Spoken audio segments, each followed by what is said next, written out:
we're going to introduce Rich Gordon. Rich is the president, CEO of the California Forestry Association, the trade association for the forest resources industry, and leader in the vitality of California's economy and environment while providing natural wood products from healthy, sustainable forests. Prior to assuming his role with Cal Forests, Rich served as a member of the California State Assembly from 2010 to 2016 and served as chair of the Rules Committee for 3 different speakers of the House. As a member of the Assembly, he earned the respect of his colleagues on both sides of the aisle. Before serving in the Assembly, Rich served for 13 years on the San Mateo County Board of Supervisors.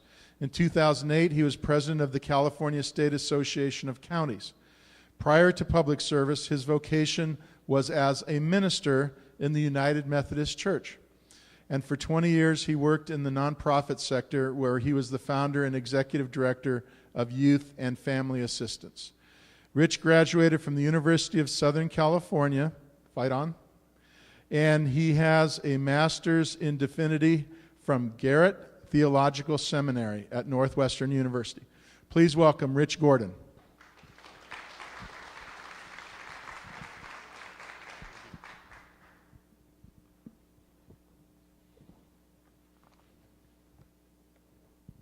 Thank you, Dave. I think you got my entire life history in that introduction, but thank you. It's a pleasure to be here, and I have to tell you that I'm now in a role as president and CEO of the California Forestry Association, a role that is completely unexpected for me. I don't live and have never lived in a rural county. I've never lived in a forest. My home is in the Silicon Valley. I live 1 mile from the world headquarters of Facebook. I have always lived where there are sidewalks. But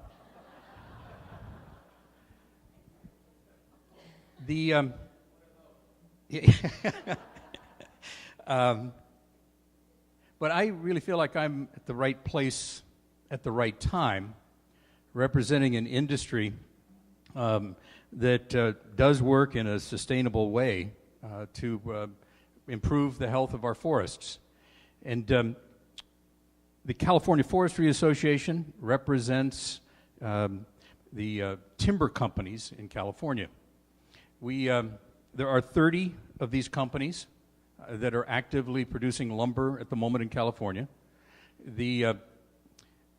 The interesting dynamic is that none of those companies are multinationals. All the big timber companies left California. Weyerhaeuser left. Louisiana Pacific left. Georgia Pacific left. The 30 companies that produce timber in California are all family-owned or owned by family trusts. They are very much tied to the land, a part of the land and a part of their communities. They care very much about the places where they work and live, and they care very much about the communities that they live in and where their employees live. I want to take a minute and just talk about the state of California's forests. And actually, it's really very, very simple. We have too many trees. There are too many trees in our forests. We've loved our forests to death. We have engaged in very aggressive fire suppression.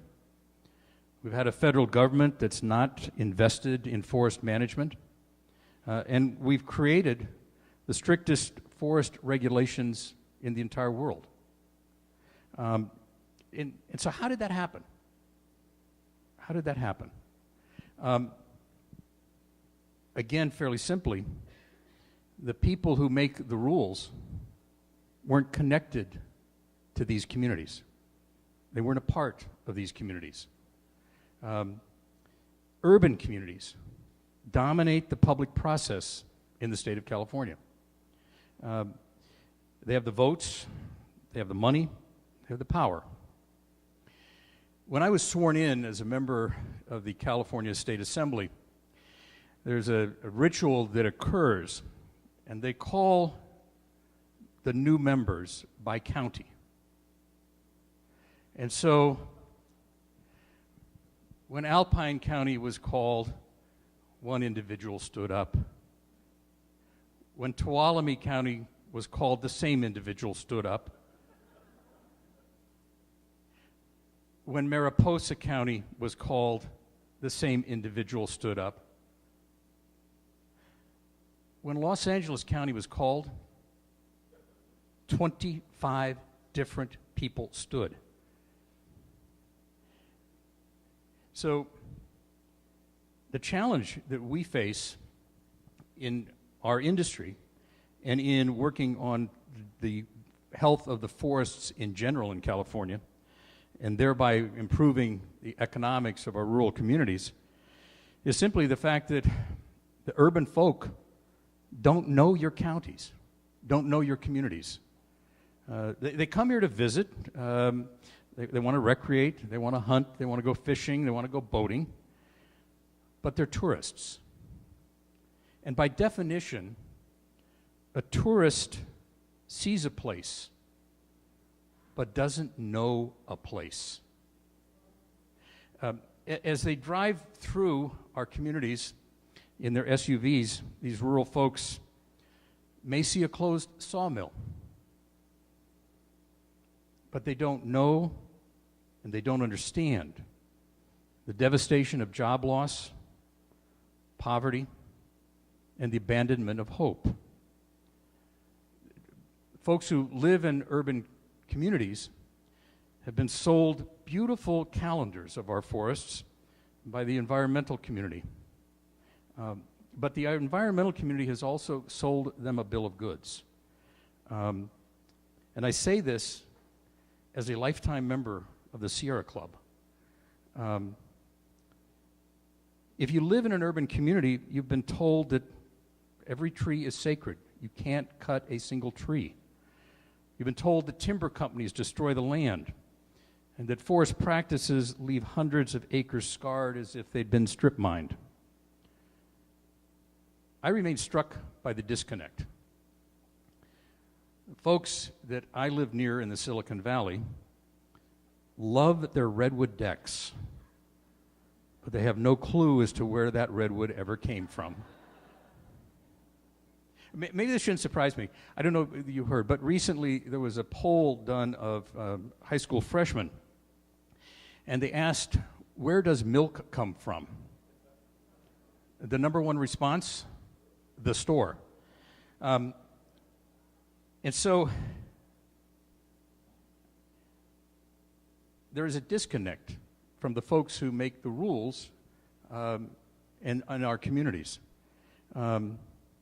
And because of that, in some ways, the forests that were once an asset for your communities have become a liability. We are, however, at a rare moment of opportunity. It's caused by the fact that for the past 15 months, California has been on fire. And in places where fire hadn't occurred before. Now, I don't ever tell the folks in the legislature that the wine country is not a timber forest. They still call what happened in the wine country a forest fire. That's fine with me, even though it was shrub and brush, because now I have their attention about what needs to be done to improve the health of the forests. It's fairly unique when one of the most liberal members of the state Senate, who lives in Santa Barbara, is this year carrying legislation to reduce the liability incurred by landowners who do prescribed burn to improve their forests. That tells me we're in a changed environment, and there's a moment and a window of opportunity. It's also been captured by others. This public watchdog, the Little Hoover Commission, issued a major report calling on forest health improvement activities. So did the Public Policy Institute of California, the Legislative Analyst's Office. They've all said the same thing. We have to reduce the growth in the forests, and we've got to find some place to use the material that we pull out of the forest, whether we turn it into timber or whether we use it in some form of biomass. The governor recently issued an emergency order on forest management, and out of that process has created a task force that will look at forest management issues. There's a lot to be said about what that task force needs to do, and some real concern about whether it will actually move in the right direction. But there's also a legislative conference committee been formed on fire management. This again is a first. The legislature has a vehicle called a conference committee where members of the Senate and the Assembly can be brought together.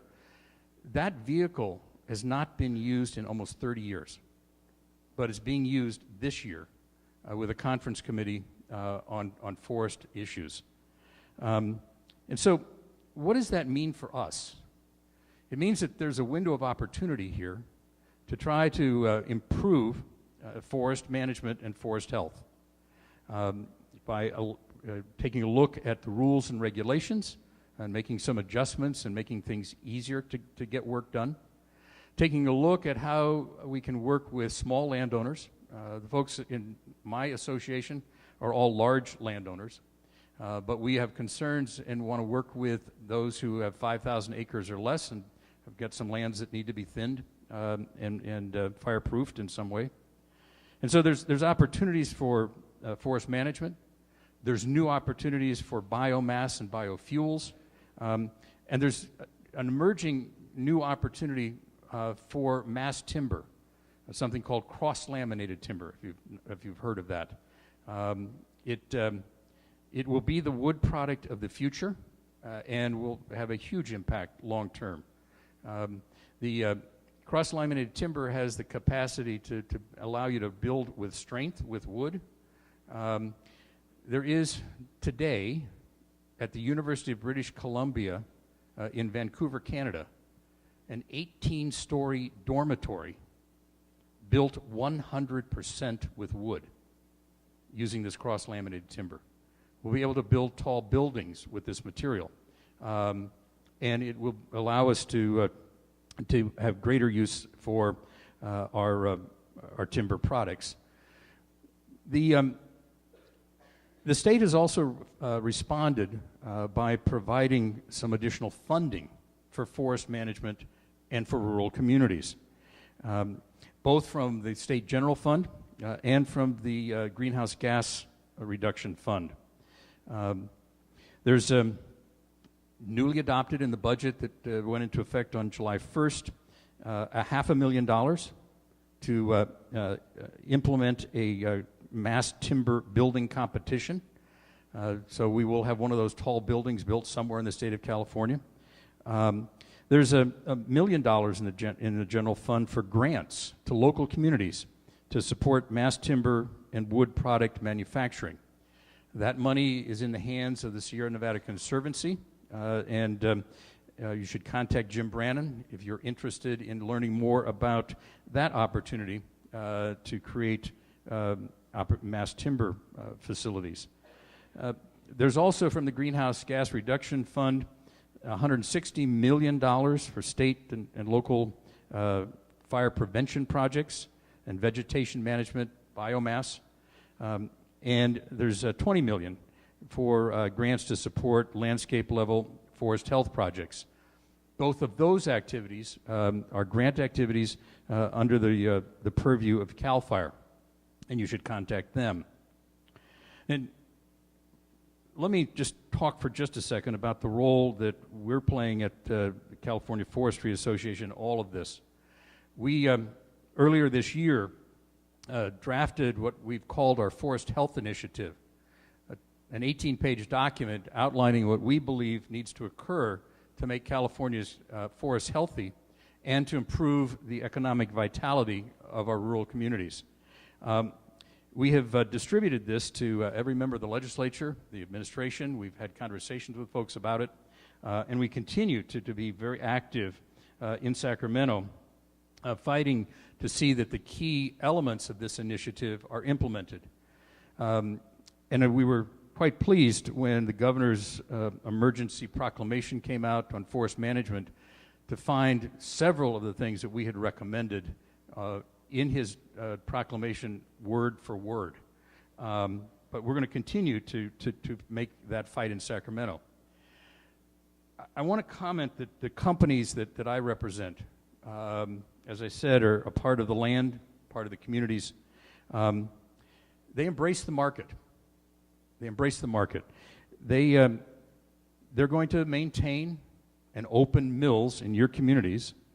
They'll build mass wood production facilities, and they'll deal with biomass when there is market demand and some assurance of profit.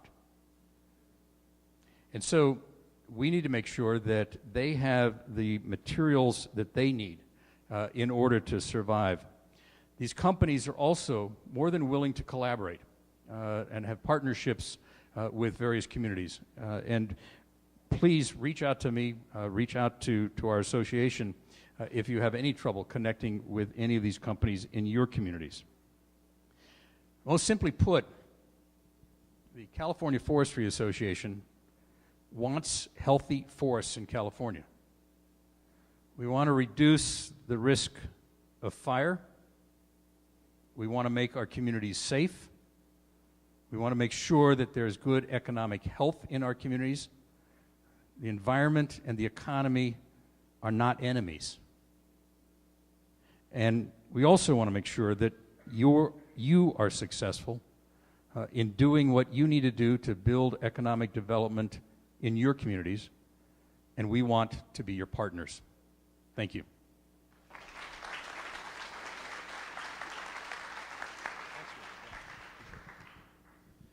Thank you, Rich. That was really informative. Are there any questions for Rich before? I know he has to leave at noon today.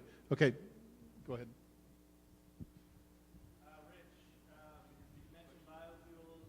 To actually do this is very expensive investment. I know we got a grant recently, $175,000. It's not going to be enough, although it's a lot of money. You're looking at, between $5 and $10 million to build a plant. There are processes for this. They really haven't been, verified or, proven. What's being done? So the question is that, building a biomass, bioenergy facility, biofuels facility, these are expensive to do. And what's being done to provide some assistance. Did I paraphrase it correctly? Yes. Okay. And biofuels in particular. So one of the things that we are working on at the moment is trying to deal with this legislative conference committee, because the conference committee is looking at how to potentially reduce some of the liability that the utility companies have when fires get started. We believe actually very affirmatively that if you're going to do anything to reduce the liability of the utility companies, you have to increase their responsibility for healthy forests. And we believe that one of the ways to do that is to require the utility companies to help invest in some of these new technologies and to develop long-term commitments and agreements for procurement of material. So we're hopeful that there will be some funding available as we talk with the governor's office about these issues that will be able to augment and enhance some of this. The key thing, I think, is really, in many ways, is going to be the issue of procurement of the energy that's created. Because the companies that I represent will build some of these facilities if they know that long-term there's a procurement, that they've got some long-term commitments, then they can make some investments. But these things are expensive and probably can't really be done at the moment without some kind of subsidy or support or grant funding. We like to continually point out that, that wind and solar have been subsidized for years. And if you're going to make an investment in fire reduction and in forest health, you can make that investment by making sure that biomass, biofuels, and bioenergy has the same kind of subsidy that wind and solar have always had.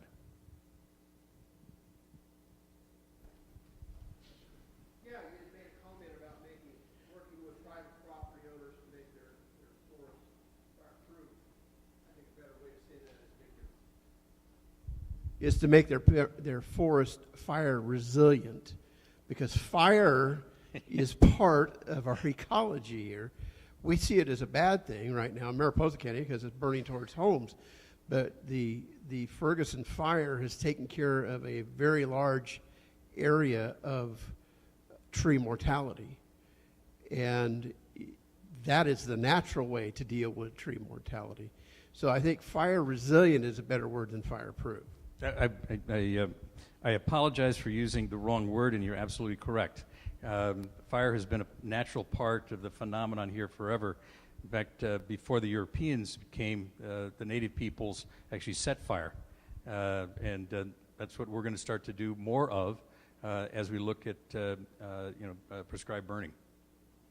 Well, and the thing is that fire creates a bitter forest, because the stronger the species survive. Right.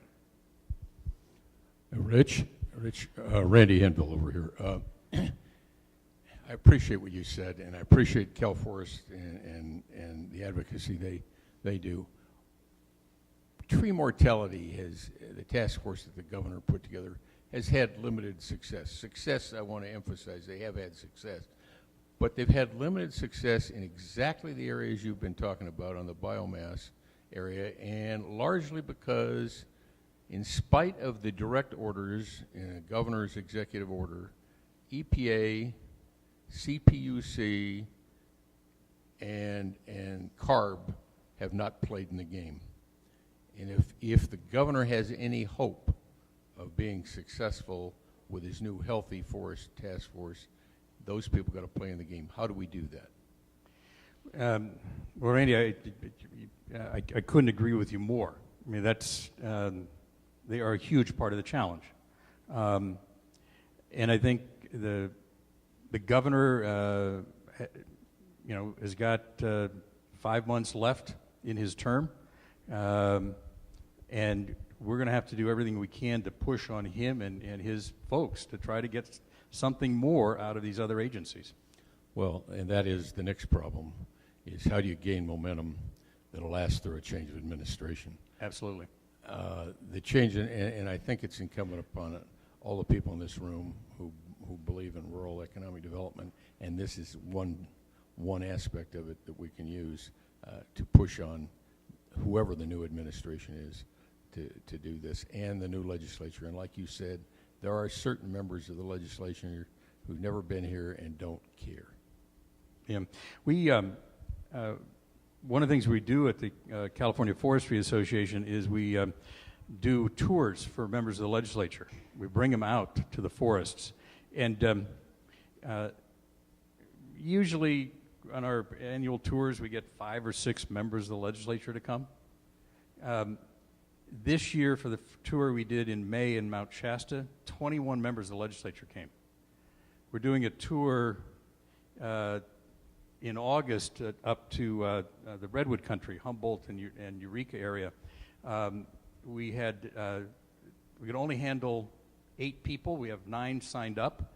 We're going to take the 9th. We're going to get them there. And interestingly enough, Randy, one of the folks who went on a tour last year is a woman by the name of Autumn Burke. She's a member of the State Assembly.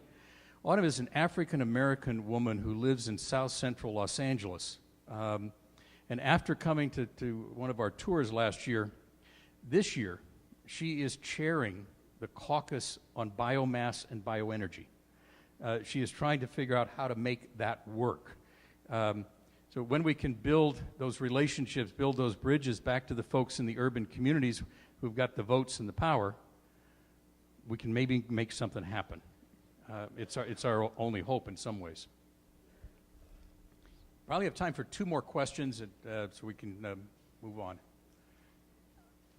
I would like to know what can be done about our California legislature and our governor's office about how the money in California is spent.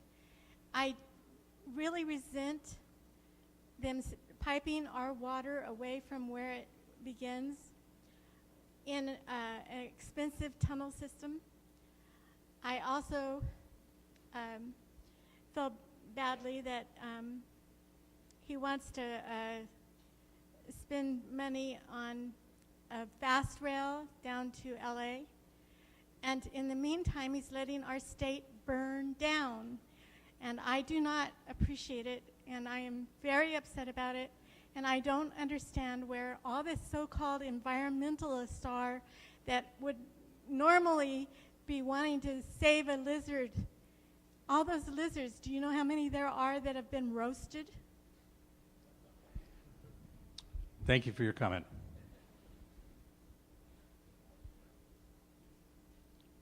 One more in the back of the room, I think. Ron, thank you. Mike Oliveira, Calaveras County Supervisor. A member of the task force on the Governor's Task Force on Tree Mortality, along with other supervisors here from Alpine County, Tuolumne County, Amador County, one of the 14 high-risk counties in the tree mortality area. Having served on that committee for the last 3 years when its inception, the new formulation of the Forestry Management and Health, seating 33 agencies at the table, has removed our ability as to speak as a voice, as the elected voice of our communities. We reverted back at the direction of the committee to a work group. I'm not uncomfortable with that. I think that's misjustice. We should have, as a member of this community and a victim of the tree mortality program and forest fires, we should have a seat at that table. Your thoughts on that? Couldn't agree more. It's also interesting to note that industry is not at that table either. It's essentially state agencies. And so, as a trade association, we are advocating for a reformation to make sure that local communities and industry are represented fully on that task force, and not just in the working groups. So we're happy to talk to you about that further and how we can work together on that. So Dave, thank you very much. Thank you, Rich.